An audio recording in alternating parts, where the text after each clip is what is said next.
मैं काफी दिन से परेशान थी, क्योंकि बात बहुत ज्यादा परेशानी की थी। एक तो मेरा पति घर पर नहीं था और मेरे ससुर का व्यवहार दिन ब दिन अजीब सा होता जा रहा था। मैं अपने पति से बहुत ज्यादा डरती थी, लेकिन अब पानी सर से गुजर चुका था, इसलिए सोचा कि इससे बात की जाए। क्योंकि मैं उस व्यक्ति के साथ अपने घर में अकेली रहती थी और मुझे अब उससे ज्यादा डर लगने लगा था। आजकल वैसे भी किसी के बारे में कुछ कहा नहीं जा सकता। लोग क्या होते हैं और क्या नजर आते हैं, ये दो अलग अलग बातें हैं। मेरा इस घर में अगर कोई था तो सिर्फ मेरा पति ही था, इसलिए मुझे उससे बात जरूरी करनी चाहिए थी। पर उससे पहले कि मैं अपने पति से बात करती, मुझे मेरे ससुर के बारे में ऐसी बात पता चली कि मैं अपने पति से कुछ भी ना कह सकी। मेरा नाम लीना है, मेरी उम्र 20 साल थी। मेरे लिए रिश्ता तलाश किया जा रहा था। मेरे बाबा कहते थे कि ऐसी जगह रिश्ता करना है जिनका घर अपना हो और लोग बहुत अच्छे हों। और मेरी माँ का कहना था कि ज्यादा बड़ा खानदान नहीं होना चाहिए। इसी तरह एक रिश्ता मिल गया जिसमें मेरा पति और सिर्फ उसके पापा ही थे, जो एक घर में रहते थे। घर उनका अपना था और मेरा पति इकलौता था। रिश्ता देखने के लिए लड़के का बाप ही आया था। उसने कहा कि हमारे खानदान में और कोई नहीं है, कुछ लोग हैं लेकिन वो हमारी खुशियों से खुश नहीं होते। मेरे माँ बाप को कोई मसला नहीं था, क्योंकि उनके खानदान में भी इसी तरह का माहौल था। इसलिए हमने कहा कि हम आपकी बात समझ सकते हैं और मेरा रिश्ता तय कर दिया गया। लेकिन लड़का अभी तक हमारे घर नहीं आया था। हमारे घर का माहौल इस तरह का नहीं था कि जैसा अक्सर घरों में होता है। मेरी माँ का कहना था कि शादी से पहले लड़के और लड़की की आपस में एक छोटी सी मुलाकात करवा दी जाए तो कोई बड़ी बात नहीं। आखिरकार इनको अपनी जिंदगी गुजारनी है। मेरे बाबा ने भी कहा कि ठीक है, ऐसा ही करेंगे। यूं हमारी शादी की बात पक्की हो चुकी थी, लेकिन लड़का हमारे घर नहीं आ रहा था। एक दिन तो मेरे होने वाले ससुर ने कहा कि मैं अपने बेटे महेश को लेकर आ रहा हूं। हम लोगों ने घर भी साफ कर लिया। मैं थोड़ा बहुत तैयार हो गई और दिल में सोचने लगी कि जिस इंसान के साथ मैंने अपनी सारी जिंदगी गुजारनी है, उससे थोड़ी बातचीत हो जाएगी। जब मेरे ससुर घर पर आए तो अकेले थे। उनके साथ मेरा होने वाला पति नहीं आया था और वो वजह भी बता रहे थे। उन्होंने कहा कि अचानक से कोई काम आ गया था। मेरी माँ ने बात को संभाल लिया और कहा कि कोई बात नहीं, ये तो इसी का घर है, अब तो आना जाना लगा रहेगा। लेकिन वो हैरान थी और सोच रही थी कि वो हमारे घर क्यों नहीं आना चाहता था। उसे कुछ तो करना चाहिए था। क्या वो खुद अपनी होने वाली पत्नी को देखना नहीं चाहता था, या वो ज्यादा ही शर्मा रहा था? लेकिन आजकल तो लड़कियां भी इतना नहीं शर्माती है, तो वो क्यों शर्मा रहा था? फिर मेरी शादी की तारीख भी आ गई और हम दोनों की शादी हो गई। मैं अपने घर में आई तो मैंने देखा कि वाकई इस घर में कोई औरत नहीं रहती थी, इसलिए इस घर का बुरा हाल था। मुझे इस घर को साफ करने में 1 महीना लग गया। इस दौरान मेरे पति का रवैया मेरे साथ बिल्कुल भी अच्छा नहीं था। दुनिया वालों के लिए तो हम लोग बिल्कुल ठीक और परंपरा के हिसाब से भी ठीक जा रहे थे, लेकिन इस रिश्ते में कोई मोहब्बत और कोई एहसास नहीं था। हम लोग इसी तरह जिंदगी गुजार रहे थे, जैसे बस अपना फर्ज पूरा कर रहे हैं। जैसे हमारी शादी को 10 साल हो चुके हैं। मुझे ऐसी जिंदगी नहीं गुजारनी थी। एक अकेले घर में आने का कोई तो फायदा होना चाहिए था। यहाँ तो मेरी कोई सास भी नहीं थी और ना ही कोई ननद थी। कोई इस तरह की औरत नहीं थी जो मुझे मेरी मर्जी करने से मना करती। लेकिन मेरा पति मेरा साथ नहीं दे रहा था। जब चाहते कहीं बाहर भी नहीं जा सकते थे, लेकिन कहीं पर सैर के लिए जाना तो दूर, वो तो मुझे शहर में भी कहीं लेकर नहीं जाता था। एक दिन मुझे बाजार जाना था तो उसने कहा कि अपने ससुर के साथ चली जाओ, और मैं उनके साथ ही चली गई। उनका नाम महेंद्र था। वो बहुत अच्छे इंसान थे। 1 महीना मुझे ये घर सेट करने में ही लग गया। मैं काफी ज्यादा बिजी रहती थी और जब महीना गुजर गया तो तब मेरे पति ने बताया कि वो तो परदेश जाना चाहता है। हमें पहले बताया गया था कि वो विदेश में काम करता है, लेकिन ये भी बताया था कि शादी के बाद वो नहीं जाएगा, यहीं कोई कारोबार शुरू करेगा। क्योंकि मेरे बाबा को इस बात से ऐतराज था। वो कहते थे कि जो लोग अपनी पत्नियों से शादी करके खुद परदेश चले जाते हैं, उनकी पत्नी तो विधवा ही हो जाती है, क्योंकि जिस औरत के साथ उसका पति नहीं होता वो सुहागन भी नहीं होती है।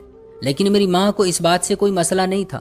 मेरी माँ कहती थी कि वहां पर रहेगा तो पैसे कमाएगा, और आजकल तो 2 पैसों में गुजारा नहीं होता। अगर वहां पर रहेगा तो 2 पैसे ज्यादा कमा लेगा तो अपने पत्नी बच्चों के काम आएगा, और कौन सा सारी जिंदगी वहां रहेगा। 2-4 साल मेहनत करने में कोई बुरी बात नहीं है। मेरी माँ ने मुझे ये भी कहा कि अपने पति को जाने दो। ये पति जब सर पर सवार हो जाते हैं ना, तो इंसान का दिल भी तंग हो जाता है। वहां पर रहेगा तो तुम उससे विदेशी सामान मंगवाया करना, अगर अब तुमने उसे रोका तो कल कहेगा कि मेरी पत्नी ने मुझे जाने नहीं दिया था, ये मेरी तरक्की के रास्ते में खड़ी हो गई थी। और तुम्हारी कौन सी उससे मोहब्बत की शादी है? तुम यहाँ पर आराम से रहो, उसको जाने दो।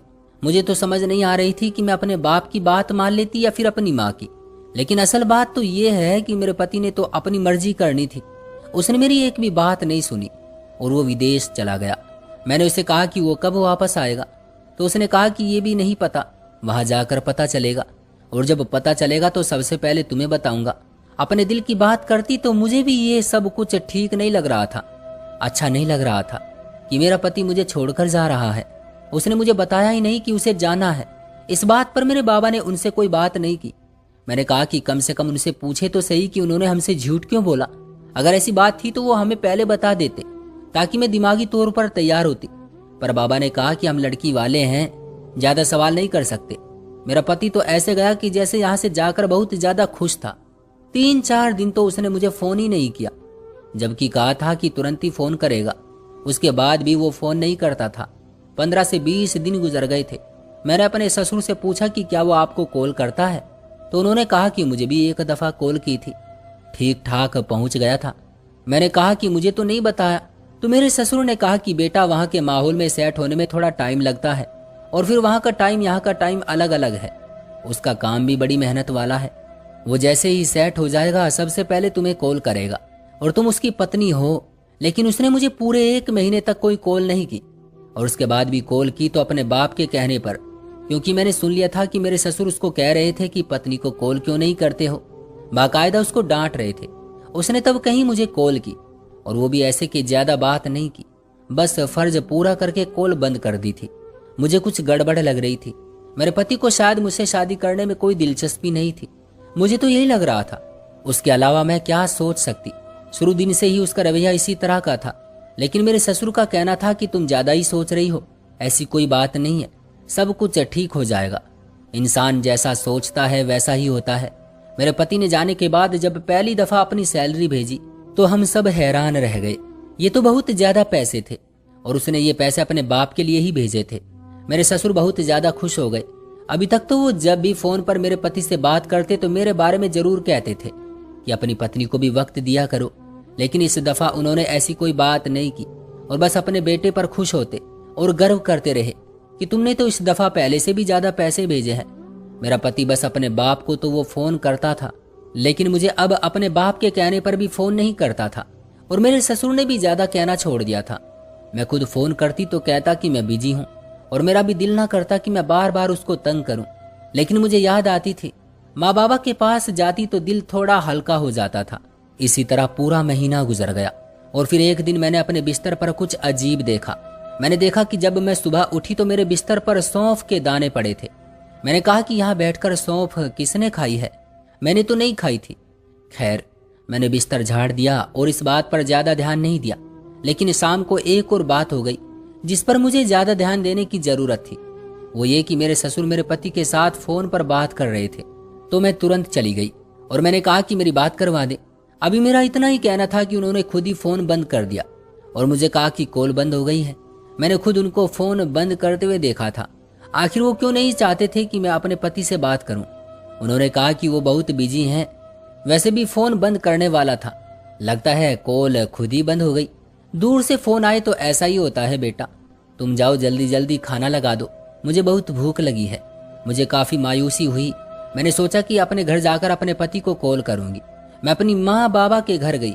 वहां पर मैंने अपने बाबा के फोन से अपने पति को कॉल मिलाई, लेकिन उसने मुझसे बात ही नहीं की। कहने लगा कि मैं बहुत बिजी हूँ, जबकि अगर 2-4 मिनट मुझसे बात कर लेता तो क्या हो जाना था। मुझे काफी मायूसी हुई। मेरे माँ बाप को भी अंदाजा हो गया। उन्होंने कहा कि क्या वो तुम्हें फोन नहीं करता? तो मैंने कहा नहीं, ऐसी कोई बात नहीं है। लगता है आज बिजी थे। उनको इस बात के बारे में क्या बताती जो अभी मुझे खुद ही समझ नहीं आ रही थी। वो बिना वजह परेशान हो जाते। रात हुई तो फिर से मेरे बिस्तर पर सौंफ के दाने पड़े थे। मैं फिर से हैरान हुई और इस बात पर ज्यादा हैरान थी कि हमारे घर में तो सौंफ थी ही नहीं, तो फिर मेरे बिस्तर के ऊपर ये सौंफ कहाँ से आ जाती है। आजकल मेरी तबीयत भी खराब रहने लगी थी। मेरी तबीयत की खराबी की कोई वजह नहीं थी। मेरी माँ ने कहा कि कहीं तुम माँ तो नहीं बनने वाली, तो मैंने जाकर चेक करवा लिया, लेकिन ऐसा भी कुछ नहीं था। उस दिन मेरे घर में मेरी एक कजन भी आई हुई थी। जो मेरी बहुत अच्छी दोस्त थी। मैं अपनी माँ को सब कुछ नहीं बताती थी, लेकिन उसको बता दिया तो उसने कहा कि ये सब बिल्कुल भी नॉर्मल नहीं है। तुम तो अच्छी खासी खूबसूरत और जवान हो, तुम्हारे पति की तुम्हारे साथ शादी हुई है। जैसा भी मर्द हो, बेशक उसकी तीसरी शादी ही क्यों ना हो, वो अपनी पत्नी को कभी इस तरह से नजरअंदाज नहीं कर सकता। और वो तुम्हें शादी के 1 महीने बाद ही छोड़कर चला गया। मैंने कहा कि वो 1 महीना भी कौन सा अच्छा गुजरा था, उसमें भी तो मैं घर में ही बिजी थी, क्या मेरी गलती है? उसने कहा कि नहीं, मुझे तुम्हारी कोई गलती नहीं लग रही, मुझे तो कुछ और ही लग रहा है। मैंने कहा क्या मतलब? तो उसने कहा मैं कुछ नहीं कहना चाहती, मेरे मुंह में मिट्टी।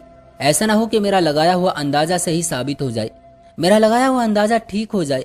तुम अपने पति से बात करो, और अगर वो तुमसे बात नहीं करता तो उससे सवाल करो कि क्या उसे तुम्हारी याद नहीं आती। मैं बहुत ही ज्यादा बीमार रहने लगी थी, शायद इसलिए कि मेरा पति मेरे पास नहीं था। मैंने अपने पति से बात करने की कोशिश की तो उसने कहा कि ना तो तुम कोई 16 साल की लड़की हो, और ना मैं, और ना ही ये हमारी मोहब्बत की शादी है जो हम एक दूसरे की याद में तड़पते रहेंगे। मैं यहाँ पर रोजगार कमाने के लिए बैठा हूँ। मेरे पति को देखकर ऐसा लगता था कि जैसे उसके अंदर दिल ही नहीं है।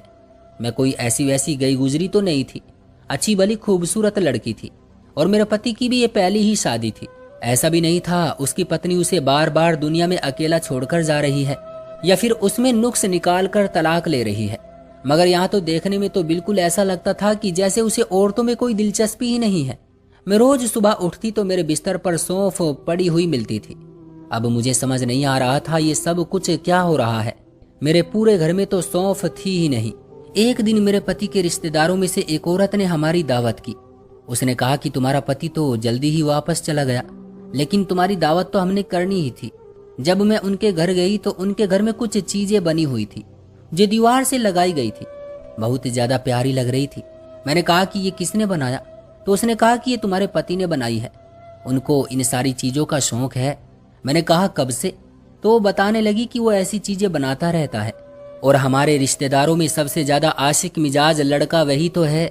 मैंने कहा कि आशिक मिजाज, ये शब्द तो मेरे पति पर बिल्कुल भी फिट नहीं बैठता था, क्योंकि मैंने उसके अंदर ऐसी कोई हरकत नहीं देखी।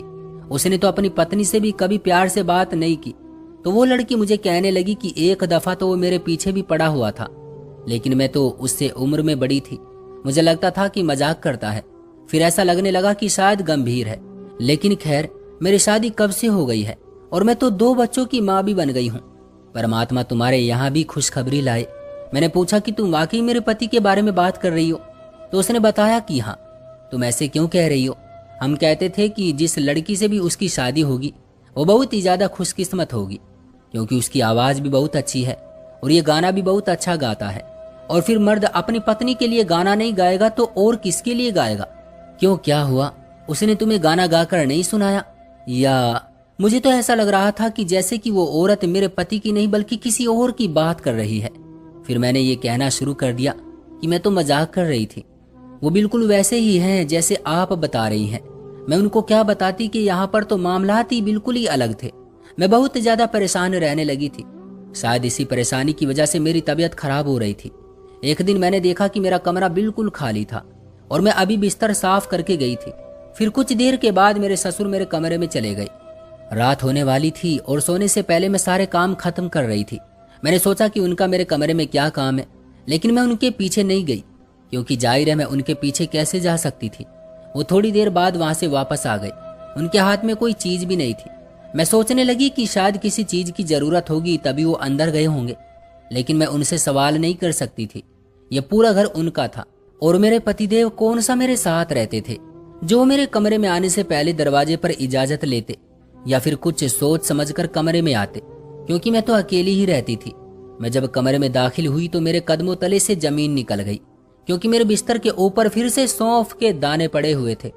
अब मुझे शक पड़ गया कि अभी थोड़ी देर पहले तो मैं इस बिस्तर को साफ करके गई थी और अब मेरे ससुर कमरे में आए हैं और उनके जाने के बाद ये दाने पड़े हुए हैं। मैंने वो दाने इकट्ठे कर लिए। ये देखने में तो आम सौंफ लग रही थी।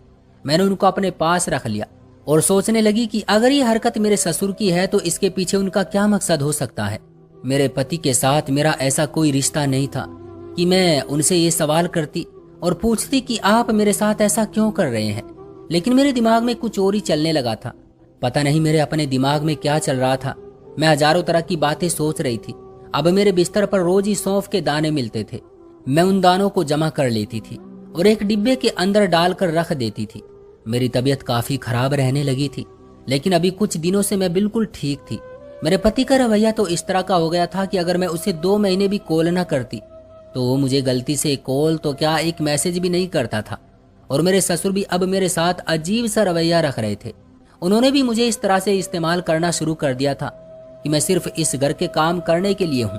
पहले तो फिर भी मेरे से कुछ पूछ लेते थे कि कोई चीज चाहिए या तुम्हें कहीं जाना है तो मैं छोड़ आता हूँ। अब तो उन्होंने मुझे बिल्कुल ही एक कोने में रख दिया था, जैसे मैं इस घर की सदस्य नहीं बल्कि कोई फर्नीचर हूँ। मैंने बात किसी को नहीं बताई। एक दिन मैंने वही सारे सौंफ जो मैं एक हफ्ते से जमा कर रही थी उनको पीसकर अपने ससुर के लिए बनाई गई चाय में डाल दी और उनको चाय पिला दी, क्योंकि वही मेरे बिस्तर पर सौंफ के दाने रख रहे थे। उनका मकसद क्या था, मुझे ये जानने के लिए ये सब कुछ करना ही पड़ा। मैंने उनको चाय पिला दी और बाद में अपने कमरे में आ गई। थोड़ी देर तो कुछ भी ना हुआ, मैं समझने लगी कि मैं वहम कर रही हूँ। लेकिन फिर अचानक उनके कमरे से अजीब आवाजें आने लगी कि जैसे उनका सांस बंद हो रहा है। उनकी तबीयत बहुत ज्यादा खराब हो गई। मैंने साथ वाली औरत के पति को बुलाया और उससे मदद मांगी। वो उनको अस्पताल ले गया तो डॉक्टर का कहना था कि उनको किसी ने जहर दिया है। मेरे कदमों तले से जमीन निकल गई। मेरा पति भी 1 हफ्ते के अंदर ही वापस आ गए। मेरे ससुर की हालत पहले से बेहतर थी। सब लोग मुझसे सवाल कर रहे थे, लेकिन सवाल करना तो मेरा हक बनता था। मैंने अपने माँ बाप को भी सब कुछ बता दिया और अपने पति को कहा कि तुम्हारे बाप ने मेरे साथ ये सब कुछ किया। तब ये बात सामने आई कि मेरा पति कभी मुझसे शादी नहीं करना चाहता था। वो किसी और लड़की को पसंद करता था, लेकिन उसकी शादी हो गई थी तो फिर वो विदेश चला गया। लेकिन वही लड़की उसको उसी देश में मिल गई जहां पर वो अकेली रहती थी, क्योंकि उसका पति मर चुका था और मेरा पति फौरन उसी के साथ रहने लगा। उसे उसकी मोहब्बत जो मिल रही थी, लेकिन मेरी जिंदगी बर्बाद हो गई। इसलिए वो मेरे से जान छुड़ाना चाहता था और मेरे ससुर मुझ पर काला जादू कर रहे थे ताकि मैं बीमार रहकर मर जाऊं। साथ ही मुझे जहर भी दे रहे थे। बाप बेटा दोनों ही बहुत ज्यादा खुदगर्ज थे। उनको सिर्फ अपनी जिंदगी से मतलब था। मुझे इस्तेमाल करते रहे ताकि मैं घर के काम करती रहूं, और जब मेरी जरूरत ना रही तो मुझे जान से मारने की कोशिश की गई। मैंने उन पर केस करवाया और अपने पति से तलाक लेकर अपने घर वापस आ गई। मेरी जिंदगी बर्बाद हो गई, पर मेरे साथ कोई और जिंदगी बर्बाद होने से बच गई। अगर मैं माँ बन जाती तो फिर मेरे बच्चों की जिंदगी बर्बाद हो जाती।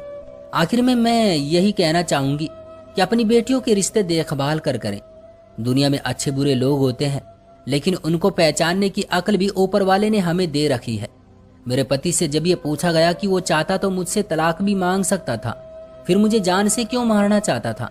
क्योंकि इसकी वजह यह थी कि मेरे बाबा ने शादी में ठीक ठाक पैसा लगाया था। दहेज में भी सोने चांदी के साथ साथ बहुत कुछ दिया था, जो उसे हर हाल में वापस देना ही पड़ता। इसलिए वो मुझे जान से मारना चाहता था। समझ नहीं आता कि इंसान क्या करे। जिन चीजों को लड़की की हिफाजत के लिए बनाया गया है, वो भी उसे नुकसान पहुंचाने के लिए इस्तेमाल कर दी जाती है। मैं 2 साल अपने घर बैठी रही और मेरे लिए कोई रिश्ता नहीं आया। फिर उसके बाद में एक बहुत अच्छे व्यक्ति का रिश्ता आ गया और अब मैं उसके साथ बहुत खुश हूँ। जबकि मुझे पता चला कि मेरे पहले पति से मेरी तलाक होते ही तुरंत उसने उस लड़की से शादी कर ली थी जो उसकी मोहब्बत थी। लेकिन जब उस लड़की को वहीं पर एक ठीक ठाक पैसे वाला अंग्रेज मिला तो वो भी तुरंत उसे छोड़कर भाग गई। और अब वो दोनों बाप बेटा एक छोटे से घर में रहते हैं और खुद ही कच्ची पक्की रोटी पकाकर खा रहे हैं। शायद यही उनकी सजा थी। तो दोस्तों, ये थी हमारी आज की कहानी। उम्मीद करते हैं कि आपको पसंद आई होगी। वीडियो को लाइक करके चैनल को सब्सक्राइब कर लीजिएगा ताकि आने वाली वीडियो आपको तुरंत मिले। मुझे दीजिए अगली वीडियो तक इजाजत। तब तक के लिए धन्यवाद।